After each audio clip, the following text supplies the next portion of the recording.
కడప జిల్లాలో పరిస్థితి ఎలా ఉంది? మా కడప రిపోర్టర్ కృష్ణ లైన్లో ఉన్నారు. కృష్ణ చెప్పండి, కడప జిల్లాలో ఉన్న నియోజకవర్గాలు ఇప్పుడు ప్రకటించిన జనసేన అలాగే టీడీపీ సంబంధించినంత వరకు వివరాలు ఎలా ఉన్నాయి? వారి గెలుపు అవకాశాలు ఎలా ఉండబోతున్నాయి?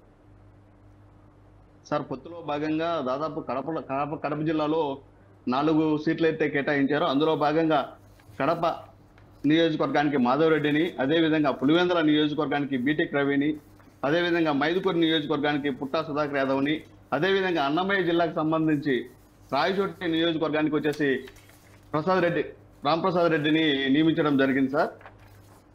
యా కృష్ణ చెప్పండి. నియమించడం జరిగింది. ఇక 6 నియోజకవర్గాలు పెండింగ్ లో ఉన్నాయి సార్. అవి కూడా త్వరలో పూర్తి చేస్తామని అధిష్టానం కూడా తెలియజేసింది సార్. ఓకే కృష్ణ, ఇప్పుడు చెప్పండి, ఈ ప్రకటించిన అభ్యర్థులకు సంబంధించినంత వరకు కడప జిల్లాలో గెలుపు అవకాశాలు ఎలా ఉన్నాయి చెప్పగలరు సార్? కడప జిల్లాలోని కడప నియోజకవర్గంలో అయితే టీడీపీ నేతలు కూడా కొందరు అసంతృప్తితో ఉన్నారు. ఎందుకంటే మాధవిరెడ్డికి టికెట్ ఇవ్వడంతో ఇటు లక్ష్మీరెడ్డి, అమీర్ బాబు, వీళ్ళు గతంలో అమీర్ బాబు కూడా టీడీపీ తరఫున పోటీ చేశారు. స్వల్ప మెజారిటీతో ఆయన ఓడిపోవడం జరిగింది.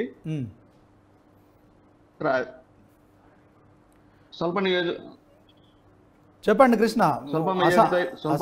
అసంతృప్తి ఎక్కువగా ఉంటుంది, అసమ్మతివాదులు ఎక్కువ ఉన్నారని చెప్తున్నారు, అంతేగా? అంతే సార్, అంతే సార్. అంటే ఈ దీంట్లో మరి టీడీపీలో అసంతృప్తులంతా మరి వైసీపీకి సపోర్ట్ చేస్తారా, లేదా ఈ కూటమికి కావచ్చు, కూటమికి అభ్యర్థులకు కావచ్చు, టీడీపీ అభ్యర్థుల గెలుపుకు కృషి చేసే అవకాశం ఉంటుందా? మరి పార్టీలో వర్గ విభేదాలు వచ్చే పరిస్థితి ఉందా? ఇప్పుడు వరకు పరిస్థితి అయితే సార్ ఇప్పుడు వర్గ విభేదంగానే ఉంది సార్. అయితే కలుపుకోబోయేసి మేము గెలుపుకి మేము రెడీగా ఉన్నామని మాధవరెడ్డి గురు అంటున్నారు సార్. అంటే కృష్ణ, ఇప్పుడు ఇద్దరు కలిసి ఆ బలమైన శత్రువును ఎదుర్కోవాలంటే కొంత బలం కూడగొట్టుకోవాల్సిన పరిస్థితి ఉంది. మరి అధికారంలో ఉన్న వైసీపీని ఎదుర్కోవాలంటే జనసేన టీడీపీ కలిసి పోటీ చేస్తుంది. మరి ఇక టీడీపీలో అంతర్గత విభేదాలు ఉంటే ఓవరాల్గా పార్టీకి నష్టం వచ్చే పరిస్థితి ఉంటుంది. మరి ఇలాంటి నష్టం మరొకసారి కనుక వాటిల్లితే ఇటు జనసేన అటు టీడీపీ కొంత పరాజయ పాలే అవకాశం ఉంటుంది. సో మరి చంద్రబాబు నాయుడు అలాగే పవన్ కళ్యాణ్ ఈ అసమ్మతివాదులను బుజ్జగించి ఐక్యతారాగం వినిపించే పరిస్థితి ఉంటుందా? ప్రస్తుతానికైతే అసంతృప్తితో ఎవరు లేరు. అయితే గెలుపు కోసము మేము కృషి చేస్తామనేసి కూడా మాధవిరెడ్డి అంటున్నారు కడప నుంచి. అయితే అదే విధంగా పులివెందులు అయితే బీటెక్ రవి నేను సిద్ధమంటూ రెడీగా ఉన్నారు. గెలుపు చూపించి తీరుతాం. వైనాట్ 175 అనే ఏదైతే ఉందో అది మేము పులివెందుల నుంచే మేము ఎగరవేస్తాం జెండా, తెలుగుదేశం పార్టీ జెండా ఎగరవేస్తాం అన్నట్టుగా బీటెక్ రవి అంటున్నారు సార్. యా ఓకే, వైనాట్ 175 అంటున్నారు, మేము సిద్ధం అంటున్నారు, బహిరంగ సభలు నెరవేరుస్తున్నారు. టీడీపీ వాళ్ళు కూడా మేము కూడా సంసిద్ధం అంటున్నారు. ఇదంతా బాగానే ఉంది. కడపలోకి వచ్చేసరికి ఉన్న అసెంబ్లీ స్థానాలలో ఏ పార్టీకి ఎక్కువ గెలుపు అవకాశాలు ఉంటాయి చెప్పండి కృష్ణ? ప్రస్తుతం అయితే వైసీపీకే గెలుపు అవకాశాలు ఉన్నాయి సార్. అయితే కొద్ది భాగం వరకు అయితే టీడీపీ కూడా గెలిచే అవకాశం కూడా ఉందని కడప నుంచి తెలియజేస్తున్నాం సార్. టీడీపీ నుంచి ఎన్ని స్థానాలు గెలిచే అవకాశం ఉంటుంది కృష్ణ? ఓవరాల్ కడప జిల్లా నుంచి టీడీపీ ఎన్ని స్థానాల్లో గెలిచే అవకాశం?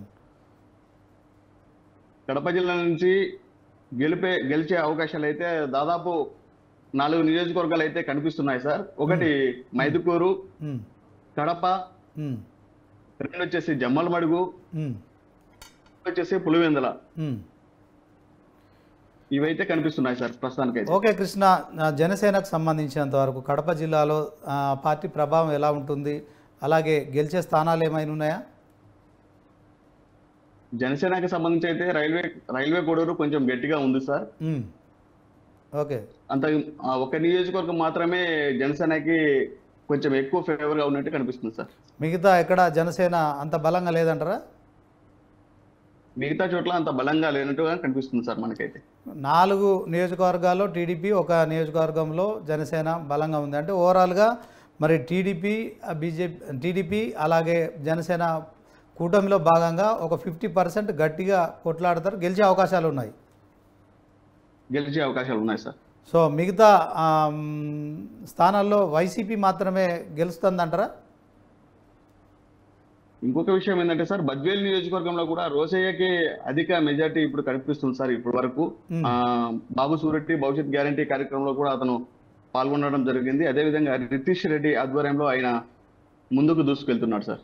ఇప్పుడు టీడీపీ జనసేన కూటమి అభ్యర్థుల జాబితా ప్రకటించిన తర్వాత కడపలో పరిస్థితి ఎలా ఉంది? దీంట్లో ఏదైనా అసంతృప్తివాదులు ఉన్నారా? సో ఎవరెవరు ఉన్నారు? సో టికెట్ ఆశించి రాని వాళ్ళు ఎవరున్నారు చెప్పగలుగుతారా?